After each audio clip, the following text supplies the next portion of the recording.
کہ میرے پیارے آقا صلی اللہ تعالی علیہ وسلم پر کبھی بھی زکوٰۃ فرض نہیں ہوئی. آپ نے اتنا پیسہ اتنا مال اپنے پاس رکھا ہی نہیں جو سال گزر جائے اور زکوٰۃ فرض ہو.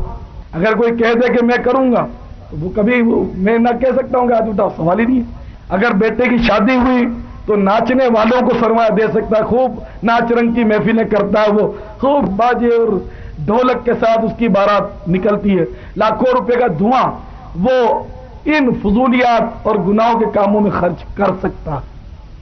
اللہ کی راہ میں بندہ نہیں دے سکتا. جبھی تو ہی جاتا ہے. دیکھو ڈاکٹروں کے پاس اتنی لائن لگی ہوئی ہے، سارے پیسے ڈاکٹر لے جاتے ہیں، اللہ کی راہ میں ہم نہیں دے سکتے، ڈاکٹر لے جاتے ہیں. تو اس دنیا میں میرے بھائی سکھی ہے کوئی نہیں. تو میں عرض کر رہا تھا کہ میں سرکار کی بارگاہ میں جب حاضر ہوا تو الحمدللہ مجھے یاد نہیں کہ کبھی میں نے یہ عرض کیا ہوگا یا رسول اللہ میری روزی میں برکت ہو جائے، کیونکہ میرا تو ایمان پہلے سے ہے کہ میرے آقا صلی اللہ علیہ وسلم فرماتے ہیں انما انا قاسم واللہ یعطی، بخاری شریف کی حدیث، کہ اللہ عطا کرتا ہے اور میں تقسیم کرتا ہوں. تو میرا جو حصہ لکھا ہوا ان کے صدقے میں مجھے ملنا ہی ملنا ہے. تو میں نے جب بھی دعا کی تو میں نے تو یہ دعا کی کہ یا رسول اللہ مجھے ملے تو آپ کا غم ملے، آپ کا عشق ملے، آپ کی یاد میں رونے والی آنکھ اور آنسو ختم ہونے لگے اس سے پہلے مجھے ایمان پر موت ملے. میرے تو آپ ہی سب کچھ ہے رحمت عالم، میں جی رہا ہوں زمانے میں آپ ہی کے لیے. تمہاری یاد کو کیسے نہ زندگی سمجھوں، یہی تو ایک سہارا ہے زندگی کے لیے. تو میرے بھائیوں میں آپ کی سوچ بنانا چاہتا ہوں کہ کہاں کیا مانگنا چاہیے. دنیا کی دولت کی آپ محبت چھوڑ دیں. دیکھیں دولت کس طرح آپ کے پیچھے پاگلوں کی طرح بھاگتی ہے. آپ اس کو ایک ٹھوکر ماریں گے وہ اور رفتار سے آپ کے قدموں میں لوٹنے لگے گی اور آپ کو زندگی کا سکون حاصل ہوگا. اگر آپ نے اس سے جان نہیں نہ چھڑائی یہ کبھی بھی آپ کو چین نہیں لینے دے گی، کبھی بھی چین نہیں لینے دے گی. روایتوں میں آتا ہے کہ بروز قیامت ایک بڑھیا جس کی آنکھیں کیری ہوں گی، نیلی آنکھیں، خوفناک مطلب شکل ہوگی، لمبے لمبے دانت اس کے نکلے ہوئے ہوں گے آگے سے، وہ کریا صورت خوفناک بڑھیا بندے کے پاس آئے گی. بندہ ایک دم گھبرا جائے گا اور خوفزدہ ہو کر کہے گا کہ تو کون ہے، تجھ سے مجھے بڑا ڈر لگ رہا ہے. تو وہ کہے گی ہاں اب تو ڈرے گا مجھ سے، تو مجھے نہیں پہچانتا میں کون ہوں. سن لے میں وہی تیری دنیا ہوں جس کی خاطر تو نے لوٹ مار کی، جس کی خاطر تو نے حلال اور حرام کی تمیز اٹھا دی تھی، جس کی خاطر تو نے ظلم و ستم کا بازار گرم کیا، میں وہی تیری دنیا ہوں. پھر جہنم میں پھینکا جائے گا اس بڑھیا کو. تو وہ چلائے گی یا اللہ مجھ سے محبت کرنے والوں کو بھی تو میرے پاس بھیج. کان کھول کر سن لو کہ دنیا سے محبت کرنے والوں کو بھی دوزخ میں پھینک دیا جائے گا. ایک اور روایت امام محمد غزالی رحمت اللہ تعالی علیہ فرماتے ہیں کہ کچھ لوگ، سرکار نے فرمایا صلی اللہ علیہ وسلم، کچھ لوگ قیامت کے روز حاضر ہوں گے جن کے اعمال کوہ تہامہ کی مانند ہوں گے. تہامہ بہت بڑے پہاڑ کا نام ہے، بڑے بڑے پہاڑ کی طرح اس کی نیکیاں ہوں گی، مگر وہ سیدھے جہنم میں جائیں گے. صحابہ کو بڑا تعجب ہوا کہ ایسے نیک لوگ. عرض کیا یا رسول اللہ صلی اللہ علیہ وسلم کیا وہ نمازی ہوں گے، کیا وہ روزے بھی رکھتے ہوں گے؟ ارشاد فرمایا ہاں وہ نمازی روزے دار بلکہ تہجد گزار ہوں گے، لیکن وہ اس لیے دوزخ میں ڈال دیے جائیں گے کہ وہ دنیا پر فریفتہ اور شیفتہ ہوں گے، دنیا کو وہ بہت زیادہ محبت کرتے ہوں گے، اس وجہ سے وہ دنیا کی محبت کی وجہ سے دوزخ میں چلے جائیں گے. اے میرے پیارے بھائی آپ سوچو، شاید آپ سمجھتے ہو کہ اس کا مطلب تو یہ کہ دکان بند کرو، ماں باپ کو چھوڑو، بال بچوں کو چھٹی کراؤ اور تسبیح لے کر مسجد کے کونا پکڑ لو. میری مراد یہ نہیں. طلب الحلال واجب علی کل مسلم، حلال روزی کمانا یہ تو ہر مسلمان پر واجب ہے، طبرانی شریف کی حدیث ہے. یہ مراد نہیں. میری مراد اس سے یہ کہ اس وقت جو ہمارا انداز اور طرز زندگی ہے وہ دنیاوی محبت میں سرشار ہے. کسی کو مطلب یہ نہیں کہ وہ سکون نہیں، میں اللہ کا شکر ادا نہیں کرتا کہ میرے پاس جو ہے وہ کافی ہے. ہر ایک کی ہوس مطلب بڑھتی جاتی ہے، میں زیادہ کماؤں، ادھر سے بھی ہاتھ ماروں ادھر سے بھی ہاتھ ماروں، ہر جگہ مطلب دولت سمیٹتا پھرتا ہے. اور دولت سمیٹنے کے مطلب یعنی کہ فکر میں وہ مطلب یعنی کہ اللہ کی یاد سے غفلت کرتا ہے، وہ نماز نہیں پڑھتا. جی گاہک بہت ہیں تو اگر نماز پڑھتا بھی ہے تو وہ قضا کر ڈالتا ہے.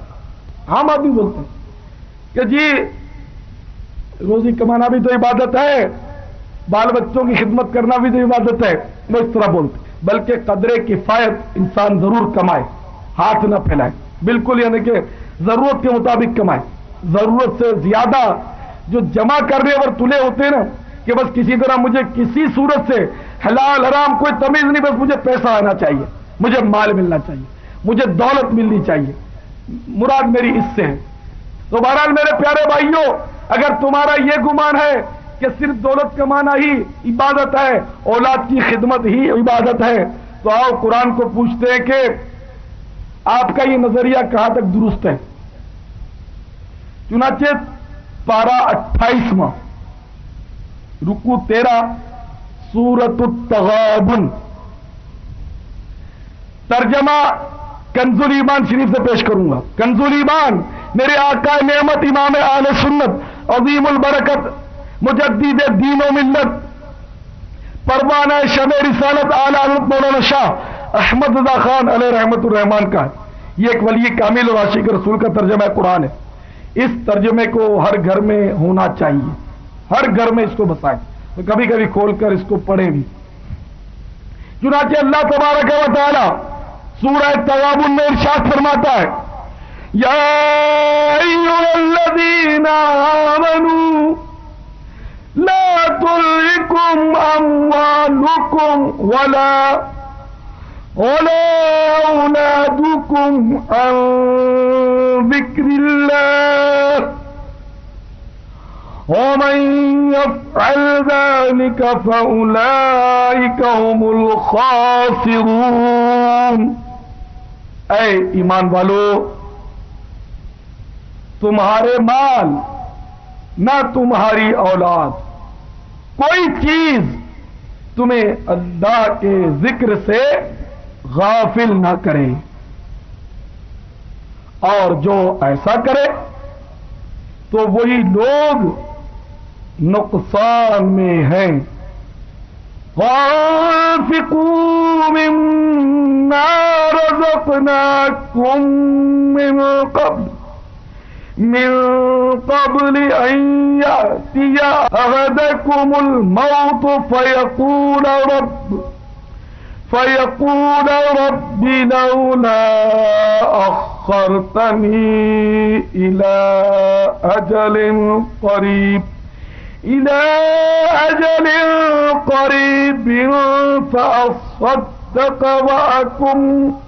وأكن من الصالحين ولن يؤخر الله نفسا إذا جاء أجلها والله خبير بما تعملون. اور ہمارے دیے میں سے کچھ ہماری راہ میں خرچ کرو قبل اس کے کہ تم میں کسی کو موت آ لے، پھر کہنے لگے ہائے میرے رب، تو نے مجھے تھوڑی مدت تک کیوں مہلت نہ دی کہ میں صدقہ دیتا اور نیکوں میں ہوتا. اور ہرگز اللہ جل جلالہ کسی جان کو مہلت نہ دے گا جب اس کا وعدہ آ جائے اور اللہ جل جلالہ کو تمہارے کاموں کی خبر ہے۔ دیکھا آپ نے کہ مال اور اولاد کے بارے میں تنبیہ ہے کہ کہیں یہ تمہیں اللہ کی یاد سے غافل نہ کر دے، اور یہ بھی حکم ہے کہ اب اللہ کے دیے ہوئے مال سے اس کی راہ میں خرچ کرو، کہ کہیں ایسا نہ ہو کہ تم میں سے کسی کو موت آ کر پکڑ لے پھر وہ شکوہ کرے کہ یا اللہ تھوڑی مہلت اور دیتا تاکہ میں تیری راہ میں خرچ بھی کرتا اور میں نیک بھی بن جاتا، میں نیک بن جاتا۔ قرآن کہتا فَصَدَّقَ وَأَكُن مِّنَ الصَّالِحِينَ کہ میں صدقہ دیتا اور نیکوں میں ہوتا۔ انہیں پھر مہلت مانگو گے کہ یا اللہ مجھے اور مہلت دے دے، یہ موت کہاں پہنچی، مجھے کیا پتا کہ موت اچانک آتی ہے، میں اتنوں کے جنازے اٹھتے دیکھتا تھا تو میں سمجھتا تھا وہ تو اتنے برسوں سے بیمار تھا، وہ تو اسکوٹر بڑی رف چلاتا تھا، وہ کار بہت اسپیڈ سے دوڑاتا تھا تو اس لیے وہ ایکسیڈنٹ میں مر گیا، مجھے کیا پتا کہ میں مر جاؤں گا، یا اللہ مجھے مہلت دے کہ میں تیری راہ میں خرچ کروں، اے اللہ مجھے مہلت دے کہ میں نیک بن جاؤں، میں نماز پڑھوں، میں نمازی بن جاؤں، اے اللہ مجھے مہلت دے کہ میں داڑھی رکھوا لوں، مجھے کیا پتا حماقت میرا مقدر ہوگی، میں ایسا بد نصیب ہوں گا کہ رسول اللہ صلی اللہ علیہ وسلم کی محبت قدم بھرنے کے باوجود ان کے دشمنوں جیسی شکل بناتا تھا، یہودیوں جیسی۔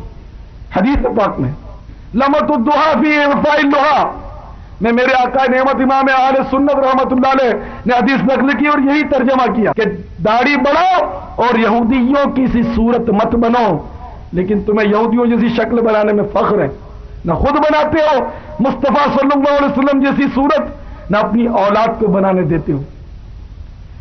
روح میں سوز نہیں، قلب میں احساس نہیں، کچھ بھی سرکار کی سنت کا تمہیں پاس نہیں۔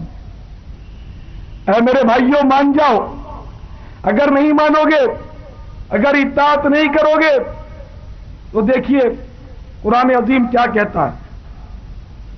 قرآن عظیم واضح طور پر ہمیں سمجھا رہا ہے، اور ارشاد ربانی میں آپ کی خدمت میں پیش کرتا ہوں، پارہ 22واں سورہ الاحزاب۔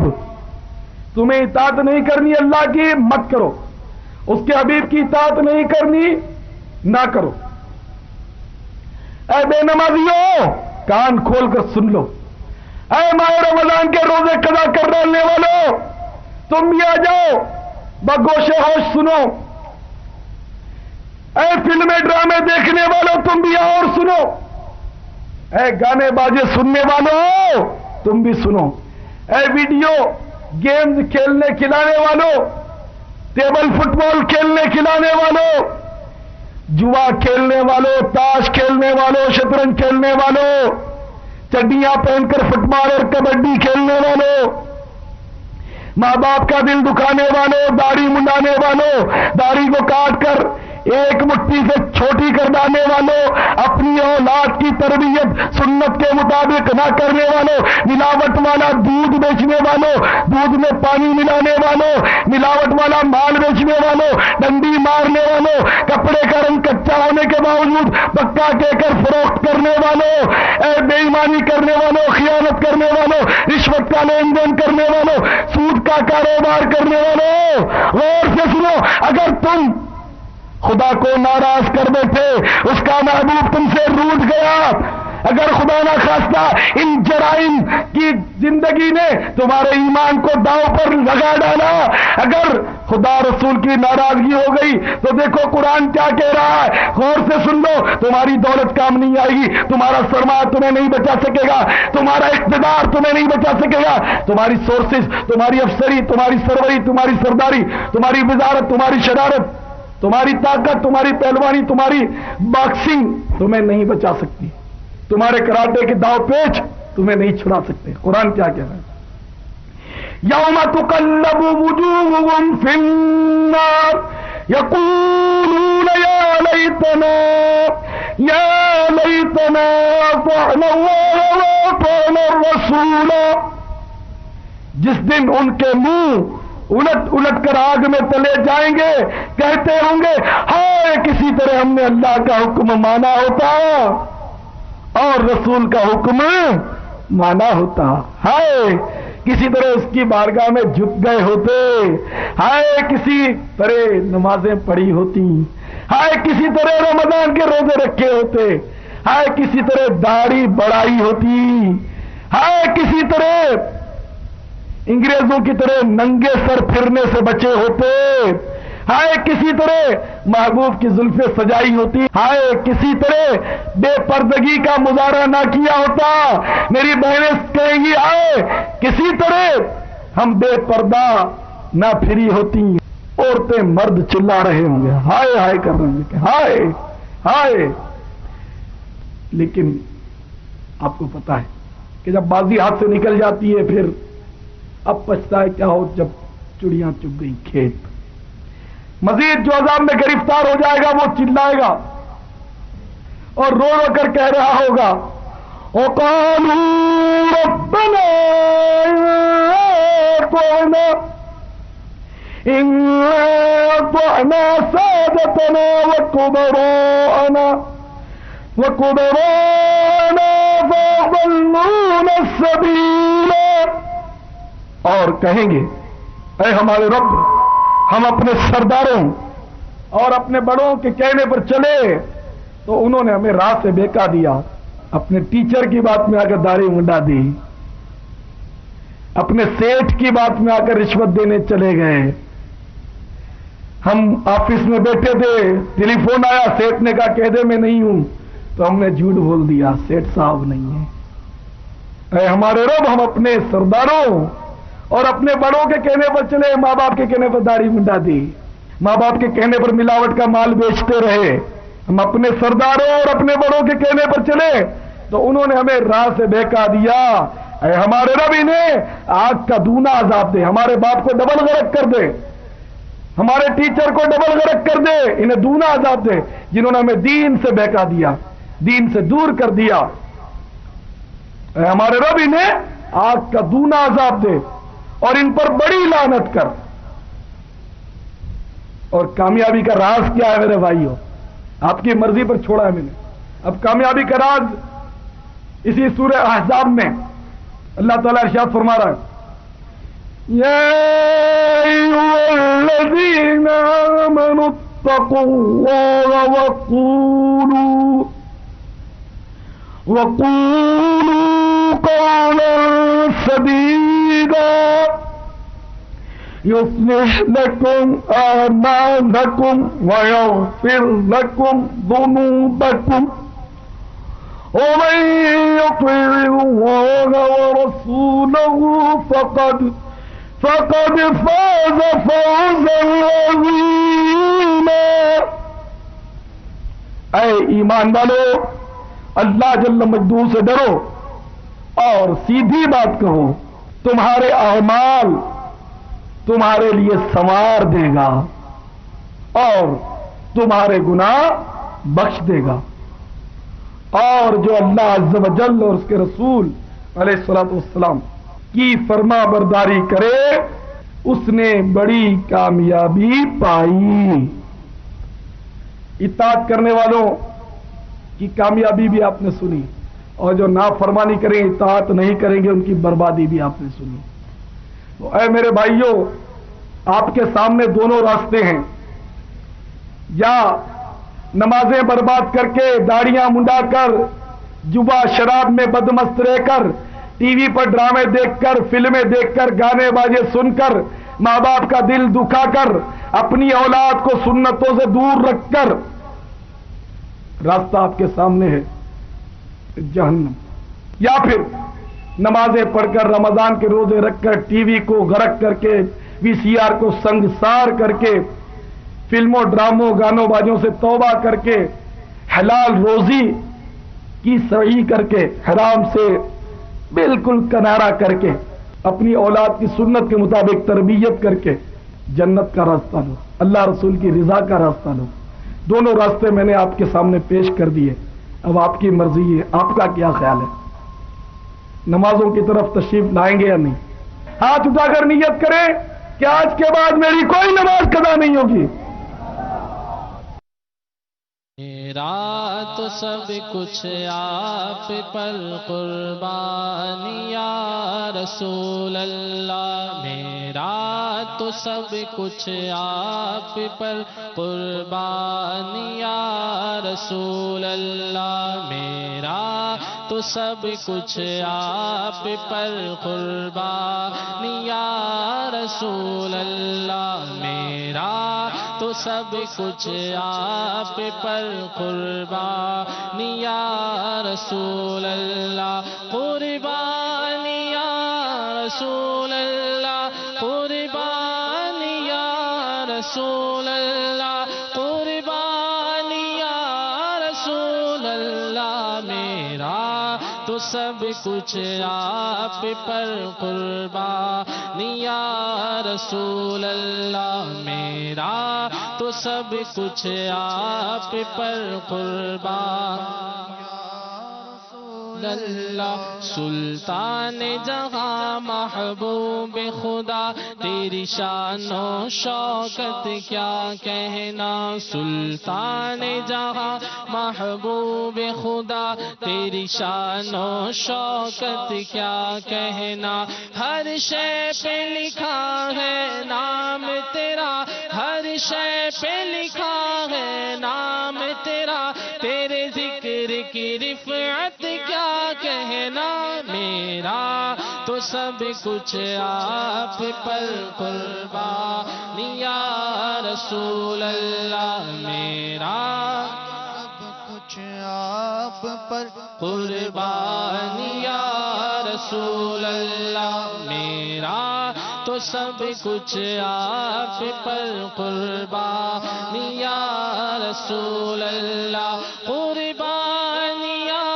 رسول اللہ، قربان یا رسول اللہ، قربان یا رسول اللہ، میرا تو سب کچھ آپ پر قربان یا رسول اللہ۔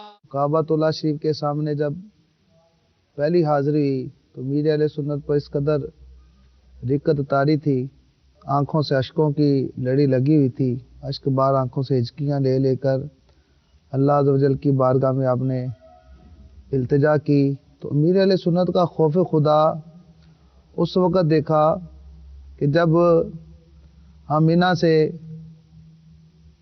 میدان عرفات میں جانے کی تیاری کر رہے تھے، اور جب بس سے ہم مینا سے میدان عرفات میں پہنچے، میر اہل سنت جب میدان عرفات میں اترے، اللہ اکبر، اس وقت میدان عرفات میں اتنا مجمع جمع ہو گیا میر اہل سنت کی رکت دیکھنے کے لیے کہ میر اہل سنت جو ہی بس سے اترے ہیں تو جیسے ایک مجرم اپنے رب کی بارگاہ میں میدان محشر میں حاضر ہو گیا ہے، لبیک اللہم لبیک لبیک لا شریک لک لبیک ان الحمد والنعمت لک والملک لا شریک لک کی صدائیں تھی، آنکھوں سے آنسو جاری تھے، امیر اہل سنت کو کوئی ہوش نہیں تھا، اور یوں آپ دیوانہ وار میدان عرفات میں کبھی ادھر جاتے کبھی ادھر جاتے، آنکھوں سے آنسو جاری تھے کہ اللہ تیرا مجرم حاضر ہے، اے اللہ تیرا گناہ گار بندہ حاضر ہے، تو یوں لبیک کی صدا کے ساتھ امیر اہل سنت پر اس قدر رکت تاری تھی۔